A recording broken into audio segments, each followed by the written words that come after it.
What do you call a computer that sings? Adele. Thanks are in order to Heather from Singari Man for that joke. The first ever artisan joke that I've received, or a joke from an artisan. So thank you very much for that. Yeah, this is Shave&Butcher, a shaving channel with poor comedy contents as well.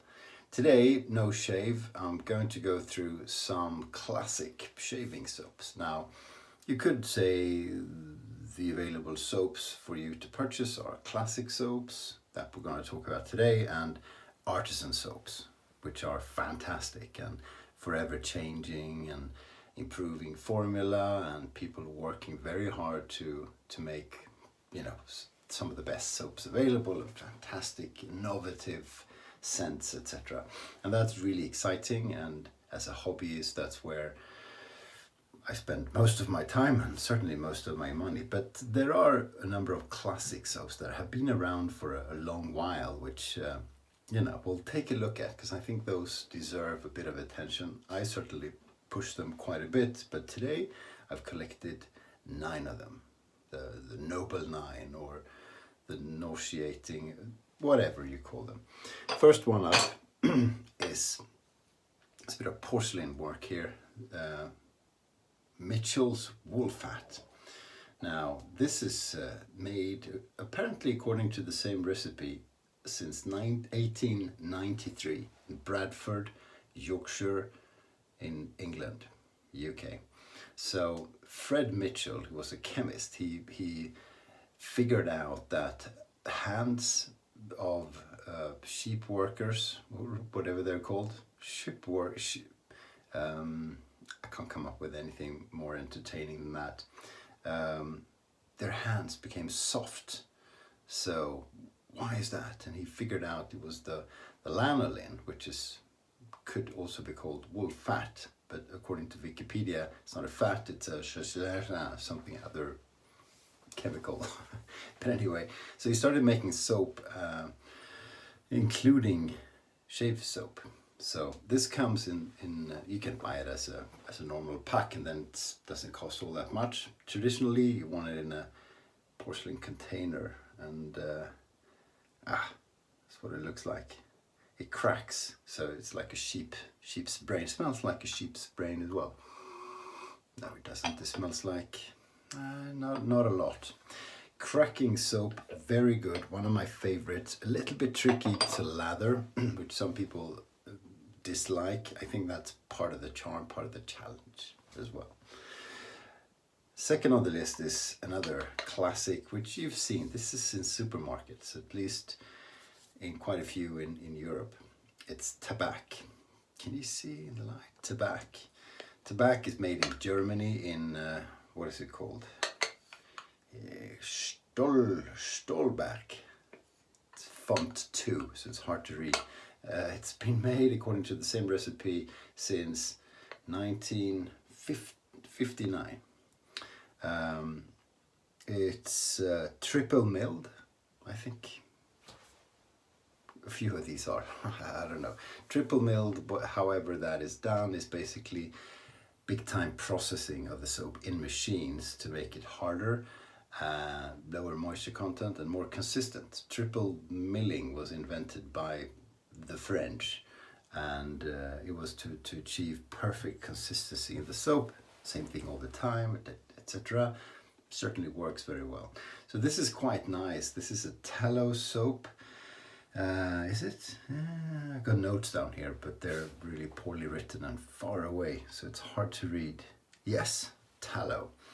The scent on this really has the shaving community divided.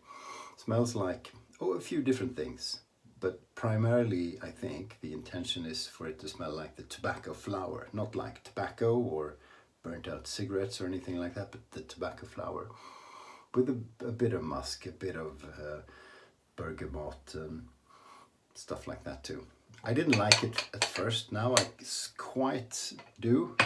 It comes with another classic thing, which is the aftershave, and I quite like that. They're very similar in scent. So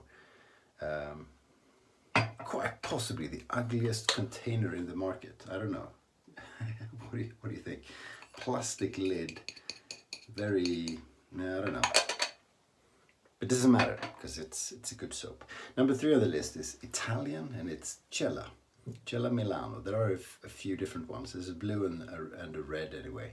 So this is made according to the same recipe, so they say anyway, since 1899 outside Florence in Italy. And if you haven't been to Florence, oh, you should go. It's fantastic. Most Italian cities are, but Florence is amazing. So a gentleman called, what was his name? I don't know. No, don't have a name. Why don't I have a name? There was a name. Some guy invented this. I thought I wrote it down, but I didn't. The scent is very cool. It smells like marzipan, almond, if you will.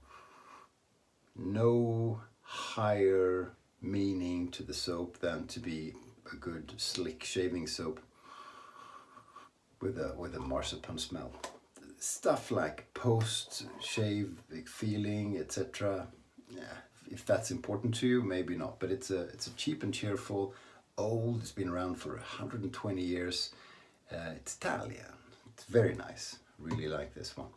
Another soap that I rarely see. I think I've seen Frank Strömberg use it, and he's the only one in the last 2-3 years that I've seen on YouTube anyway.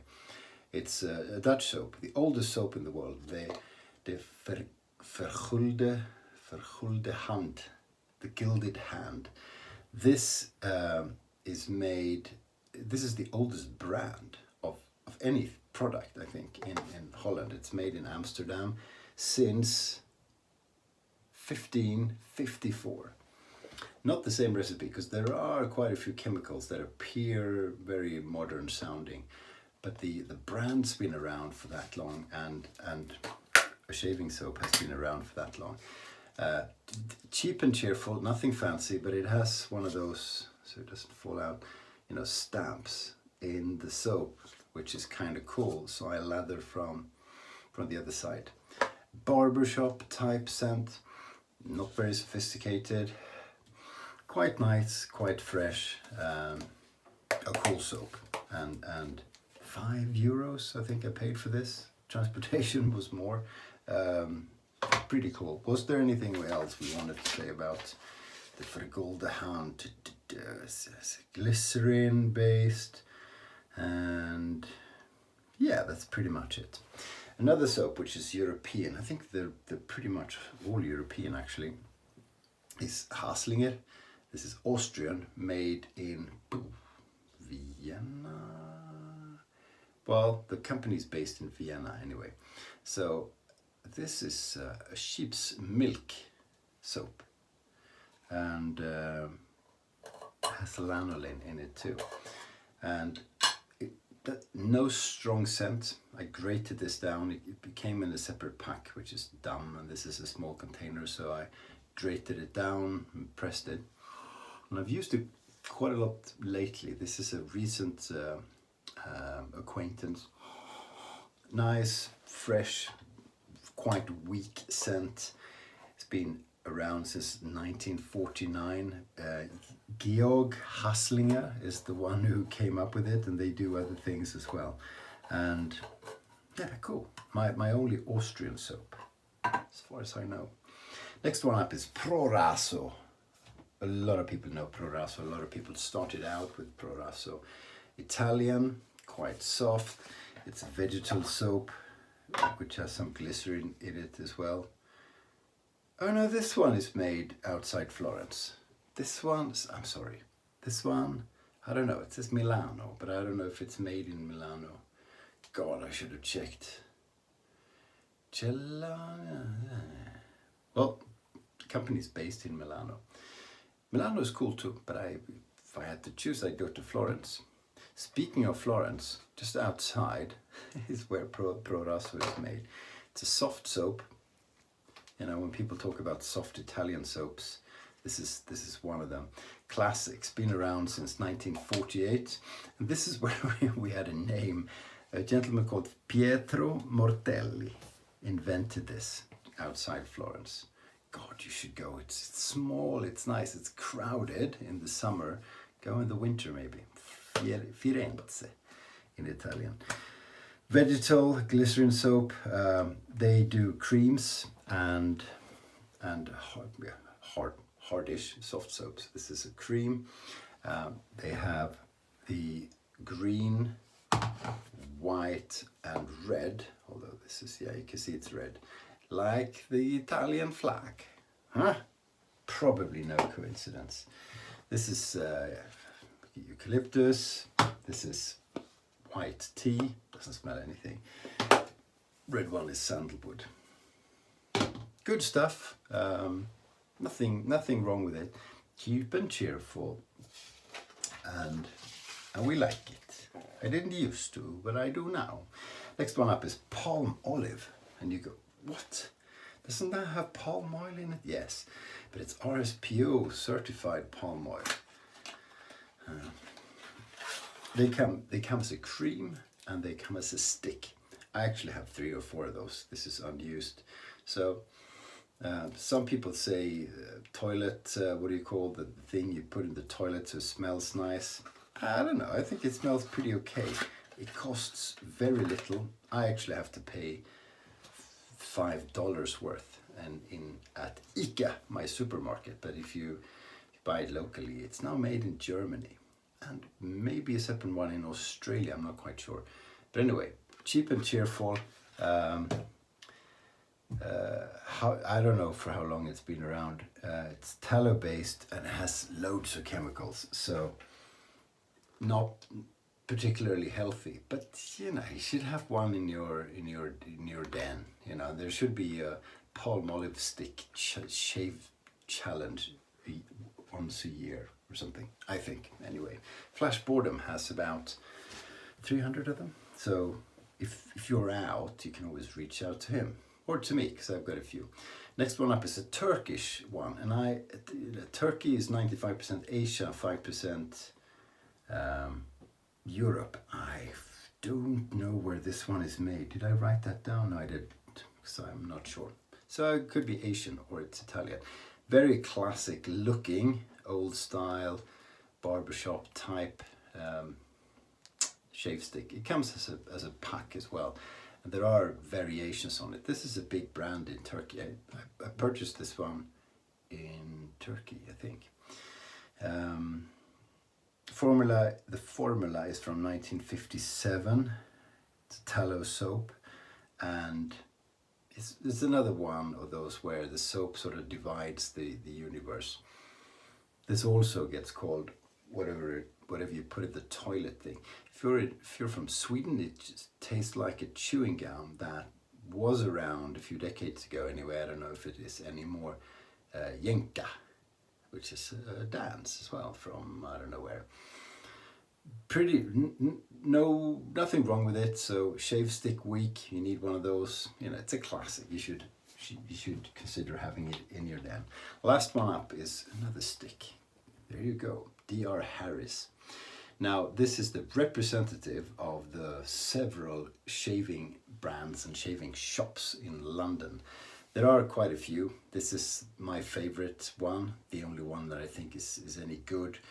Yeah, that belongs to the tradition to have a London shaving soap in the den, I think so. So you got Dr. Harris, you have Truffet and Hill, Taylor of Old Bond Street, Tobbs, GOF Trumper. There are 1 or 2 others. Those are the big ones. Not the best soaps, but classic. And I had the fortune of making a tour of all those 4 shops and I think 1 or 2 others in London a few years ago. And it was intimidating and scary and overwhelming and really cool at the same time. Ian Fleming, who's the creator of James Bond, used to go to, what was it, Trumper, I think, for a shave, and one of the scents is one used by him or James Bond in a book, I can't remember. So classic, classic, classic, classic, classic. This company was founded in 1790. It's in St. James's area. So I'm not going to explain where it is. Mayfair, Piccadilly, somewhere in between. And you know, if you're in London and you like shaving, you kind of have to go. Green Park Tube Station, I think. You Google it and you'll find it. So this is the oldest pharmacy in London, actually, and I guess it's the same location still. Tallow based, like this scent, Arlington. They have 6 or 7, and they have creams too, but these hard soaps are okay. With Trufford and Hale and with Trumper, you gotta go with the creams, because the hard soaps honestly are not very good and quite impossible to get a good lather out of. Top's different story, although the creams are more popular. English, London, St. James, shaving soap, pretty good stuff. So those are the naughty 9, I guess. There are more classic soaps than this, but these are a few, and these are the ones I decided to bring up today. So I'm not saying they're better than artisan soaps, they're probably not, but they are classics, and they've been around for anything from 60 years to 300-400 years, and that tells you something about the strength of the brand, how good the soap is. Whatever it is, it entices people to keep on purchasing. It's a wrap. Do you use any of these? What do you think? You think they're rubbish? That's okay. I'm not here to convince you. I'm here to open your eyes to a world of classic shaving soaps. And thank you so much for watching. I do appreciate it. Whew, I need a drink of water now to rehydrate from all this talking. So I'll do that, and I'll see you very soon for a shave. Enjoy your evening, your morning, your whatever it is, and wherever you are. See you soon, and stay sharp.